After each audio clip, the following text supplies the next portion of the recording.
Hello students. So today we will be starting with our numerical portion. In the last two lectures we have discussed the basic equations that we will be using in this chapter, that is T-beams or flange beams, and we have already discussed that which all clauses we need to refer from our IS code, and now we will be going in brief while designing and analyzing the numerical portion. Basically our chapter is divided into two portions, the first being design of singly T-beams and the second will be design of doubly T-beams. We will be starting with the design of singly T-beams. In that also it is divided into two parts. The first is analysis portion and the second being our design portion. And in the analysis portion we have already seen in the previous two chapters that we need to find moment of resistance. To find moment of resistance means to analyze the topic. Okay, so we'll be starting with today's sum, that is find moment of resistance of a T-beam having following data. The data is been prescribed in the question. The first one is flange width, that means BF. BF is given in question as 1500 mm. Then web width, that means BW. BW is given in question as 300 mm. And the third thing is given as effective depth. Effective depth, that means already we know that it is small d. So small d is given as 600 mm. Tension steel, that means the value of AST is being given in the question. Now to find AST there are two methods. First is the most preferable, that you will be using your steel table to identify the total amount of steel, and the second being you can also manually solve it using the equation 4 into pi by 420 square.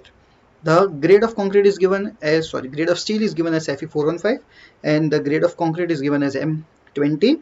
The depth of flange is given as 150, that means the value of DF is given as 150. It could also be written as thickness of slab, both are the same. So this was our data. Moving forward to the calculation, first thing that we calculated is AST, that is area of steel in tension. Now to find MU, that means to find the moment of resistance, which is our analysis portion, we need to find the XU. We need to first find XU, and XU, as we have discussed in the last lecture, that it could not be found directly using any equation. So first we need to compare two forces, that is to compare FC and FT. So our sum will basically start from this step, that this will be our step 1 to find a relation between two forces, that is FC and FT. FC is the compressive force and FT is the tension force. There can be three cases. FC could be greater than FT, else it can be given as FC equal to FT, or we could prove that FC equal to FT, and the third case could be FC is less than FT. For FC is greater than FT, the flange or the neutral axis will be in the flange. For FC equal to FT, the neutral axis will be in the junction between web and flange, and for FC less than FT, the neutral axis will be in web. Clear? So starting with the sum, we need to find the first thing, that will be FC. So FC equation will always be 0.36 FCK BF DF. And solving it, will be getting an answer 1.62 into 10 raised to 6 Newton. And FT's value will be solved by getting the equation 0.87 FYAST. Solving this, will be getting this answer. There is a thing to remember, that most of the students make mistake in this case. The units or the power, exponential power, should be similar, because while solving in calculators you may get a bigger value. While solving your calculators you may get a bigger value, so it is better to write the whole value to compare both these cases. It will be okay if you substitute in terms of power, that is 10 raised to 5, 10 raised to 4, 10 raised to 6. But if you substitute in the form of power, then make sure that the power of FC and the power of FT are both equal. Make sure that the power of FT and the power of FC are both equal, else you won't get the proper relation between FC and FT. So it is better to write the number in whole. to compare both the cases. In this case, we are getting that the relation is Fc is greater than Ft, and for Fc is greater than Ft, that means compression force is higher or more. So whichever the force is higher, the Cg will be shifted to that zone. So here neutral axis will be in flange, and as neutral axis is in flange, Xu will be less than dF. Well, we have already seen it. We will be looking at again. This will be our depth of flange, that is dF. If neutral axis passes to this zone, that is our flange zone, then this X will be our Xu, and from this figure you can clearly identify that Xu is less than dF. Clear? So we have calculated that Xu is less than dF.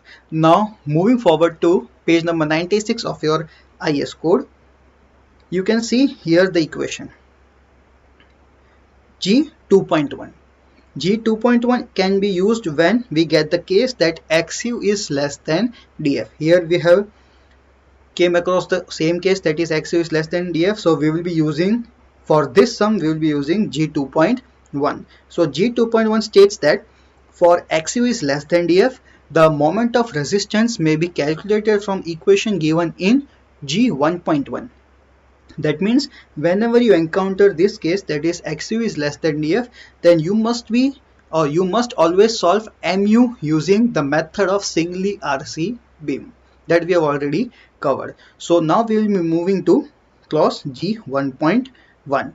So from G1.1 we will be solving Xu by this equation, and from that we will be solving mu either by using clause B or by clause C. We have already seen this in the chapter singly RC beam, that when to use clause B and when to use clause D. Whenever Xu is less than Xu max, we will be using clause B, and whenever Xu is equal to Xu max or greater than Xu max, we will be using clause C. We will be implying same things here. So the first thing will be to find Xu. Xu can be obtained from this equation. So here, solving this, we get an answer Xu is 41.98 mm. We get an answer Xu is equal to 41.98 mm. We always make sure that this relation gets satisfied or not. In each and every sum, we will be always referring, or we will be checking that we are solving the answer in the correct way or not. And for that, we must see these similarities, or we must see these relations. Xu is 41.98 and dF was given in question as 150. So 41.98 is less than 150. Therefore, the equation is satisfied. That is, Xu is less than dF. Now we'll be using, or we'll be finding Xu max. Xu max again from the same equation that we used in the chapter singly RC beam. From page number 70, you will be getting this ratio, that is Xu max equal to 0.48 D. And you will be getting an answer 288 mm. So from this equation we can see that Xu is less than Xu max, and whenever we encounter Xu less than Xu max, we will be using this equation to solve our mu, that is moment of resistance. So mu will be solved using this equation, and we will be getting an answer 264.2 kilonewton into meter. Clear? So this was our first sum in this chapter, that is to find moment of resistance using the first method. The first method was Xu is less than dF. Now we'll be moving to a second sum, and keep in mind, make a note of it, this is a special category of sum or a twisted form, and we will encounter a new equation or new page to it. So keep a note of it. Here it is asked, calculate flange width. That means we need to find BF. This is a typical sum where the flange width or the dimension is being asked. In every other numerical in your GT examination, you will be given that specific data, and you will be solving either to find mu or to find or calculate the amount of steel. But in this case, you need to find the dimension, that is to find the width of flange for a T-beam from following data. And what data are being given? Depth of flange, that is dF is mentioned, width of rib. Now keep in mind, rib is web. Either it can be given as web or either it can be given as rib. Both are the same terms. So BW is given here as 300 mm. and the third term that is being given is effective span, that means L, length of the beam is given. And now we need to find flange width, that is BF. There is no equation that we have seen till now that can be solved to find the term BF. So now we will be pausing this video and moving to page number 36 of your code. Again, pause this video, move to page number 36 of your IAS code. There you will see this clause, that is clause 23.1.2. This will be seen in the page 37 and the right side portion will be in page 30. Sorry, left hand side portion will be in page 36 and right hand side portion will be in page 37. So first we will be referring the main clause. Here the clause number is 23.1.2. Effective width of flange. Effective width of flange, that means BF. So BF can be calculated from this clause, and the equation for it is given in the next page, that is page 37. So we'll be using or we'll be referring to equation in page number 37. Here three category of beams are mentioned. The first is for T beams, the second is beam for L beams, that is our corner beams, we already seen that, and the third is for isolated beams. Isolated beams are not in our current syllabus, so we will be using or we will be looking forward to only these two cases, that is T beams or L beams or corner beams. Here it is mentioned in question that we need to find flange width for a T beam. So we'll be using this equation, that is clause A. And the equation is directly given in the question. And this has been asked in GTU for 7 marker question. And it also has been asked for a 3 marker question. But keep in mind, only there is a one equation. By solving only one equation, we will be getting the answer. But it is very essential to know or to have a knowledge about where the equation is in our IAS code. So keep a mind of it. So BF can be calculated from this equation, that is BF equal to L0 by 6 plus BW plus 6 DF. Every data is being given in the question. We'll be just substituting it. So DF given in the question, L0 that is length of span and BW that is width of web. So solving this equation, we'll be getting an answer 2066.67 mm. Only one step answer is the numerical. The numerical is of only one step, but for solving this also you must be having knowledge about where the equation lies. Clear? So we will move towards the next question. Here the question is RCC T-beam section is reinforced for tension steel, has following data. The data has been given. Flange width, that means BF is given as 2000. Effective depth, that is small d is given as 800 mm. Thickness of flange, that means DF is given as 130 mm. And breadth of rib, that means BW is given as 400 mm. And we need to find limiting moment of resistance. Again, we need to find limiting moment of resistance. In the first sum that we seen, it was mentioned as find moment of resistance. It was not mentioned limiting moment of resistance. So what is basically limiting moment of resistance? Limiting moment of resistance means for balanced section. So we need to find moment of resistance for a balanced section. And their cases are given as Fy equal to 415 Newton per mm square and FCK as 220 Newton per mm square. So according to the data, this will be our cross section, and from page 96 of your IAS code you can see that it is given here G2.2. It is given in question as G2.2, that G2.2, the limiting value of moment of resistance. Yeah, limiting value of moment of resistance. So whenever limiting moment of resistance is asked, we need to solve this equation, that is G2.2. And as it is already mentioned in question as to find limiting moment, we won't be comparing FC and FT, because FC and FT are to be compared to find whether to solve 2.1, 2.2 or 2.3.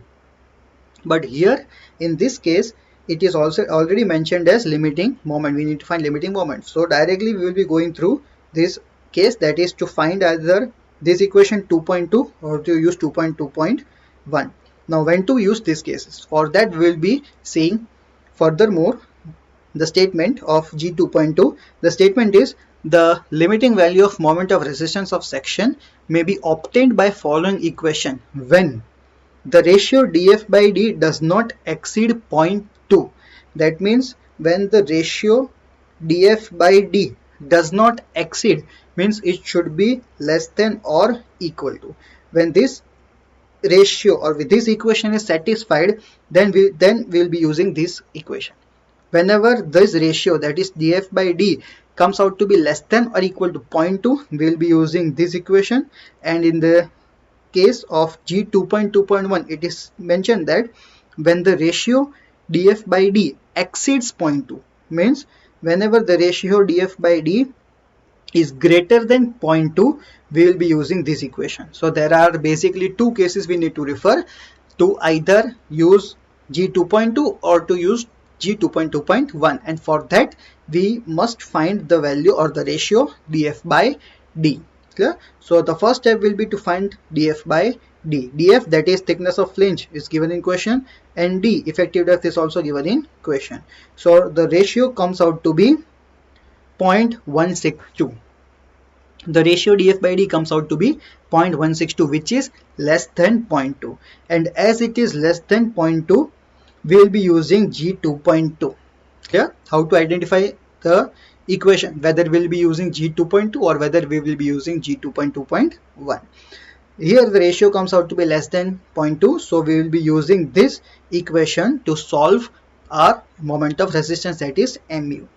So the equation here is 0.36 XU max by d 1 minus 0.42 XU max by d FCK BW d square plus 0.45 FCK BF minus BW dF bracket d minus dF by 2. Here everything is mentioned in our question. The only thing that is left is to find XU max, and XU max, as we all know, can be obtained from page 70. Here the steel is given of Fe 415 grade, so XU max can be obtained from the ratio 0.48d. So you will be solving this XU max, you will be getting an answer. Substitute here, and you will be getting the value of mu. So mu in this case will be 2082.29 kilonewton into meter. So whenever in the question limiting moment of resistance is given, we will be always referring it to G 2.2 to find our moment of resistance. So this was our today's lecture. We will cover more numericals regarding analysis portion in the next lecture. Thank you.